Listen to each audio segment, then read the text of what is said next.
Hello students, welcome back to our maths class. आज मैं आपको रिवीजन करवाऊंगी एमसीक्यूज और फिलअप्स का।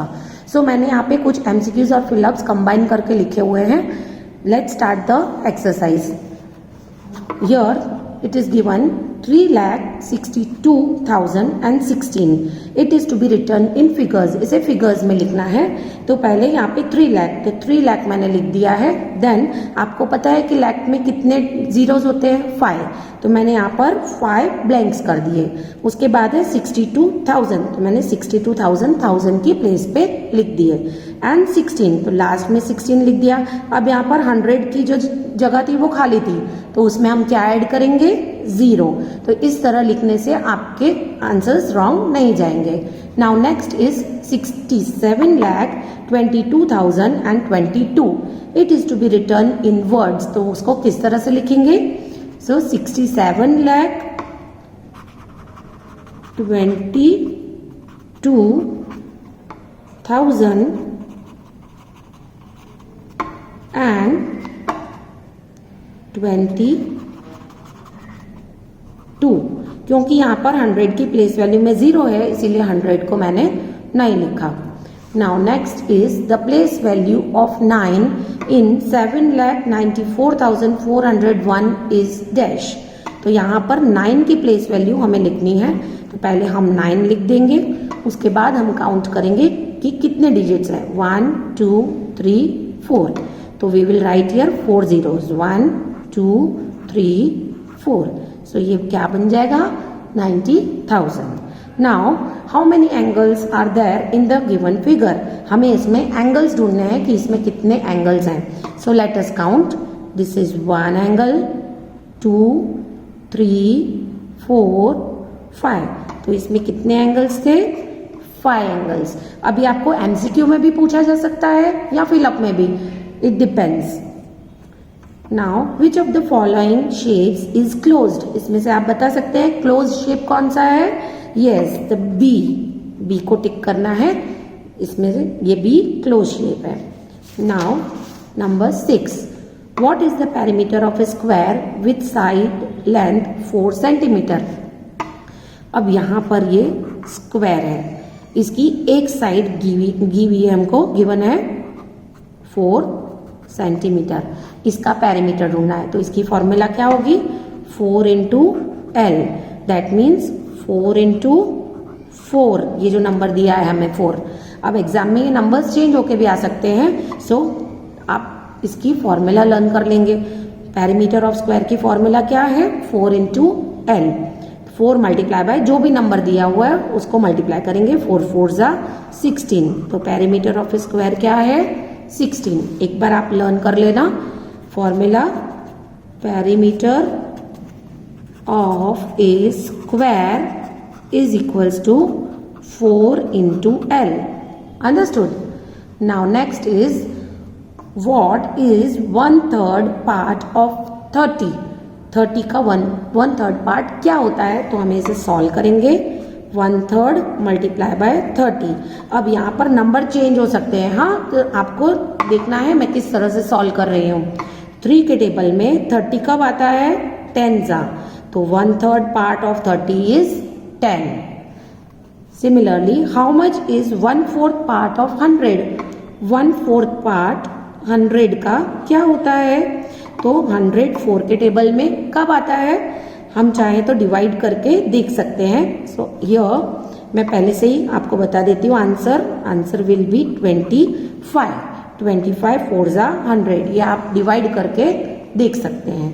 Now next is how will the following shape look on half turn. ये shape दी हुई है ट्राइंगल की।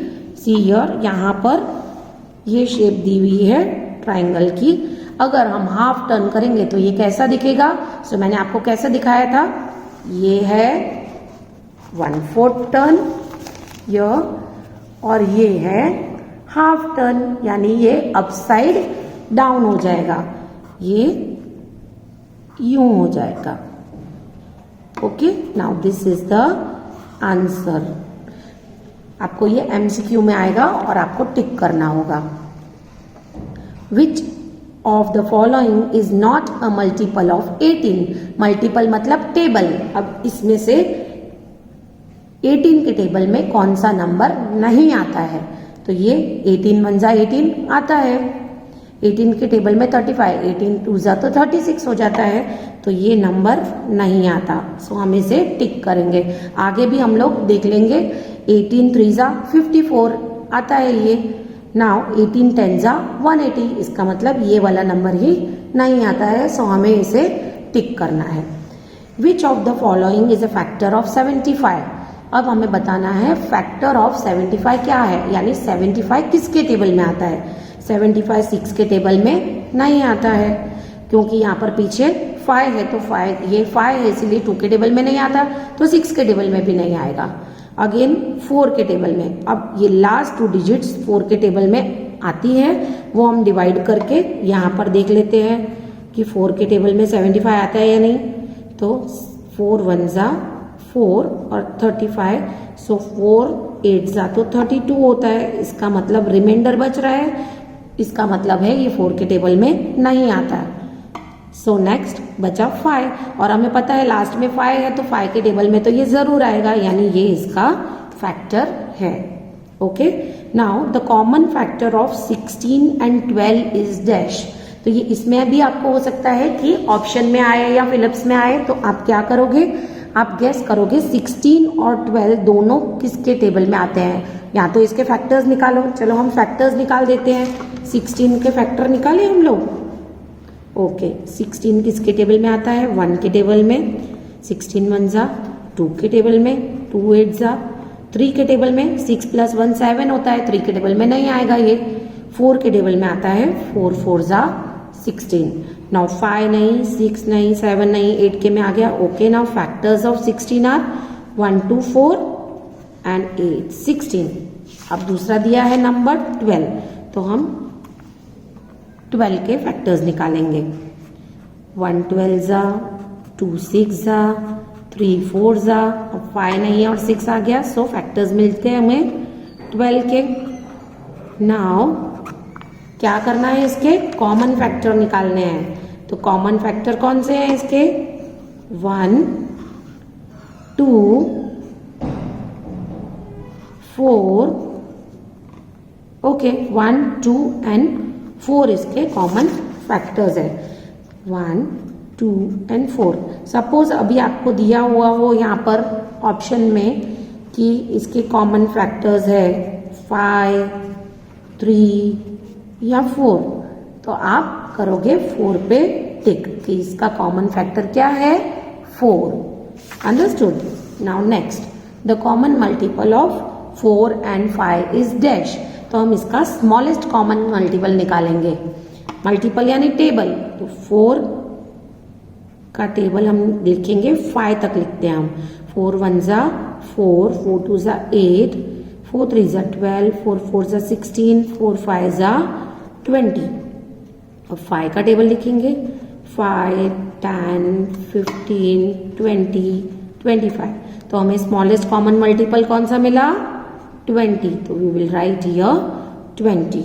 यहाँ पर क्वेश्चन में होगा the smallest common multiple. Okay okay, now अब ये मैंने फिलअप्स आपको पहले भी करवाई थी कि ये इज इक्वल्स टू की साइन बीच में दी है। यहाँ पर 56 है, ओके, यहाँ पर भी है, यहाँ पर ब्लैंक है और यहाँ पर भी ब्लैंक है। यहाँ पर 64 नहीं है, तो हम यहाँ पर 64 लिख देंगे, और ये ब्लैंक में 98 नहीं है, तो हम यहाँ पर 98 लिख देंगे। Okay, now here 27 multiply by dash is equals to 72 multiply by, तो यहाँ पर कर देंगे 72 और यहाँ कर देंगे 27। Now here which is the smallest factor of a number. अब हमें कोई भी नंबर दिया गया हो तो उसका स्मॉलेस्ट फैक्टर कौन सा होता है। आपने देखा यहाँ पर सब ये सपोज नंबर दिया है 16, तो उसका स्मॉलेस्ट फैक्टर कौन सा है, 1। यहाँ पर नंबर दिया है 12, तो उसका स्मॉलेस्ट फैक्टर कौन सा है, 1। तो हमें पता चल गया कि कोई भी नंबर दिया हो तो उसका स्मॉलेस्ट फैक्टर क्या होगा, 1। Now here which is the greatest factor of a number. तो हमने यहाँ पे फैक्टर्स निकाले ना 16 के, तो इसका सबसे बड़ा ग्रेटेस्ट फैक्टर कौन सा था, 16, द नंबर इटसेल्फ। यहाँ पे 12 का निकाला, तो ग्रेटेस्ट फैक्टर कौन सा है, 12। बाकी सब उसके छोटे फैक्टर्स है। सबसे बड़ा फैक्टर कौन सा है, जो गिवन नंबर था वही। तो हम क्या लिखेंगे यहाँ पर, which is the greatest factor of a number, number itself. समझ में आया आपको? Okay. A tractor travels 25 kilometre in 1 hour, what distance does it travel in 4 hours. अब ये वाला मैंने आपको फर्स्ट लेसन में करवाया था कि एक ट्रैक्टर 1 घंटे में 25 किलोमीटर्स डिस्टेंस ट्रैवल करता है, तो वो 4 घंटे में कितना करेगा। यह तो हम क्रॉस मल्टीप्लिकेशन करके देखते थे, 25 4 जा, सो 25 4 जा क्या होगा 100, तो यहाँ पर लिखेंगे 100 किलोमीटर। अंडरस्टूड? ये किस तरह से सॉल्व किया है मैंने? Okay. Which figure does not represent symmetry. अब इसमें से कौन सा फिगर है जो जिसपे सिमेट्री की इमेजिनरी लाइन मैं ड्रॉ करूंगी तो वो सिमेट्रिकल नहीं बताएगा। So let us draw here. अगर मैं यहाँ से यूं करूंगी तो इसका ये सिमेट्री हो जाएगा, मैं यहाँ से यूं ड्रॉ करूंगी तो ये भी सिमेट्री हो जाएगा, लेकिन मैं अगर इसको यूं करूंगी यहाँ पर तो ये सिमेट्री नहीं हो रहा है। देखा, ऊपर का सेम नीचे नहीं आ रहा है, यहाँ पर जैसा यहाँ पर है वैसा यहाँ पर है। जिस तरह यहाँ पे सेमी सर्कल बन के एक सर्कल बना, लेकिन ये वाला नहीं होगा। So we will underline this. Now next is which letter of the alphabet can be divided into 2 equal parts by a vertical dotted line. देखो मैंने यहाँ पर क्या किया, ये वर्टिकल लाइन की, ये वर्टिकल लाइन की, लेकिन यहाँ पर हॉरिजॉन्टल कर दी मैंने। अगर मैं वर्टिकल भी करती ना तो भी ये सिमेट्रिकल नहीं होते, लेकिन हमको यहाँ पर स्पेसिफिकली कहा गया है कि यहाँ पर वर्टिकल डॉटेड लाइन ही बनानी है। यानी which letter of the alphabet can be divided into vertical, तो हम यहाँ पर वर्टिकल लाइन ड्रॉ करके देखते हैं। तो ये डिवाइड हुआ सेम, नो। यहाँ पर वर्टिकल किया तो ये इक्वली डिवाइड हुआ, नो। ये यहाँ पर वर्टिकल किया तो ये इक्वली डिवाइड हो गया, यस। तो आंसर होगा ये। Now the smallest multiple of 56 is, multiple मतलब टेबल, तो सब 56 का स्मॉलेस्ट टेबल में नंबर जो है वो क्या होता है, 56 का 56 ही रहता है। अंडरस्टूड? क्योंकि सबसे छोटा 56 1 जा 56, उसके बाद तो नंबर बढ़ जाएगा, 56 2 जा। Okay. Now the greatest factor of 35, मैंने आगे भी बताया ग्रेटेस्ट फैक्टर, ये क्वेश्चन 2 बार रिपीट हो गया है। यहाँ पर मैंने नंबर ही बोला था और वहां पे नंबर दिया है, तो मैंने आंसर क्या लिखाया था, ग्रेटेस्ट फैक्टर नंबर इटसेल्फ है। इसका मतलब greatest factor of 35 is 35। Okay. Now the smallest factor of 9, मैंने ये वाला आगे भी रिपीट किया, लेकिन मैंने सिर्फ नंबर बोला था और यहाँ पे नंबर दिया है, तो स्मॉलेस्ट फैक्टर ऑफ 9 क्या होगा, 9। An angle whose measure is more than 90, ये वाला मैंने एंगल्स, शेप्स एंड एंगल्स वाले चैप्टर में करवाया था। जो एंगल 90 से बड़ा होता है उसे क्या कहते हैं, ऑब्ट्यूज एंगल, और जो एंगल 90 से छोटा होता है उसे क्या कहते हैं। ओके, क्वेश्चन और ऐड कर देती हूं मैं यहां पर। An angle whose measure is less than 90, less than 90 होगा, वो होगा एक्यूट एंगल।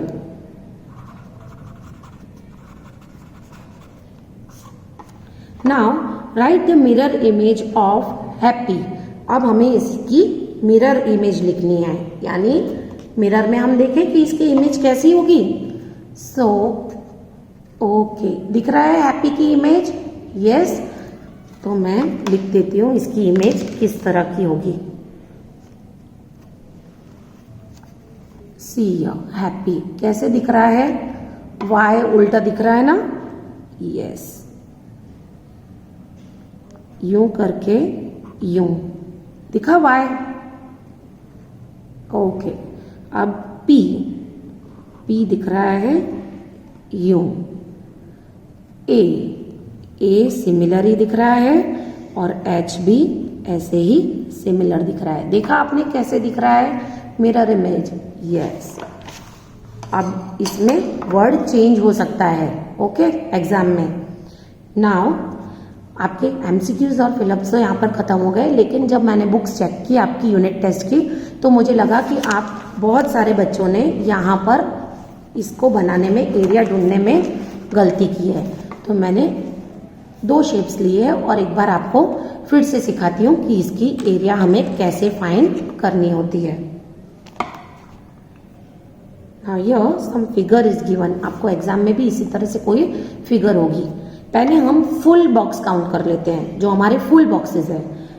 1 2 3 4 5 6। अब हमें पता है कि ये 6 फुल बॉक्सेस हैं। अब हाफ काउंट करते हैं, 1 2 3 और 4। 4 हमें हाफ बॉक्सेस हैं। कितने हैं? 4 हाफ स्क्वायर्स। तो ये 4 जो हाफ स्क्वायर है वो हम लोग डिवाइड बाय करेंगे 2 से, तो हमें 2 कंप्लीट स्क्वायर मिलेंगे। अंडरस्टूड? 2 कंप्लीट स्क्वायर मिलेंगे। तो 6 ऑलरेडी हमारे पास थे और 2 हम ये और ज्वाइन कर देंगे, तो 6 + 2 कितना हो जाएगा? 8। और आप लोगों ने ये भी मिस्टेक की है कि मैंने आपको कहा था एरिया ढूंढते हैं हम तो लगाते हैं स्क्वायर सेंटीमीटर, लेकिन कुछ बच्चों ने खाली 8 लिख दिया या किसी ने 8 सेंटीमीटर लिख दिया, तो वो आपका गलत हो जाएगा। आपको लिखना है 8 स्क्वायर सेंटीमीटर। तो ये एक फिगर था। अब ये दूसरा फिगर, इसमें भी हम ये वाला जो राइट एंगल ट्राइंगल बनता है, तो हम क्या कर सकते हैं, इसको इजी बनाने के लिए हम ये पूरे बॉक्स को, इसके यो बॉक्स है तो इसके पूरे स्क्वायर्स काउंट कर लेते हैं। 1 2 3 4 5 6 7 8 9 10 11 12 13 14 15 16। तो 16 ये पूरे हाफ, ये जो स्क्वायर है ना उसके हाफ है, ये राइट एंगल ट्राइंगल उसका हाफ है। तो ये डायरेक्टली भी बता सकते हैं हम लोग कि ये 16 का half that is 8 square centimetre. लेकिन मैं ये आपको फिर से काउंट करके दिखाती हूँ। तो हम पूरे बॉक्स लिख देते हैं, स्क्वायर्स लिख देते हैं 1 2 3 4 5 6। अगेन ये देखो हाफ स्क्वायर कितने हैं? 1 2 3 4। 4 हाफ स्क्वायर है इसमें। तो मैंने जैसे इस तरह से बताया, 4 हाफ स्क्वायर यानी 4 को डिवाइड करेंगे 2 से तो हमें 2 कंप्लीट स्क्वायर मिलेंगे। तो 4 यहाँ पर 6 थे, 6 and 2 दैट इज 8। समझ में आया आपको किस तरह से करना है इसे काउंट? जो कंप्लीट स्क्वायर्स हैं आप उसको पहले फिल कर दो और फिर जो हाफ स्क्वायर्स हैं उनका आधा कर दो। 4 है तो 4 के आधा हो जाएगा 2। तो जो कंप्लीट स्क्वायर है 6, उसमें मैंने 2 ऐड कर दिए। अंडरस्टूड? 6 + 2 कितना हुआ? 8। और ये हाफ स्क्वायर था उसे मैंने डिवाइड कर दिया 2 से, यानी उसे आधा कर दिया। तो ये भी बन गए 2 कंप्लीट स्क्वायर। अंडरस्टूड? तो ये 6 थे, 6 + 2 हो गए 8। इस तरह से कंफ्यूज मत होना, पहले फुल स्क्वायर्स काउंट कर देना और उसके बाद हाफ स्क्वायर का हाफ कर देना। अंडरस्टूड? Okay, thank you.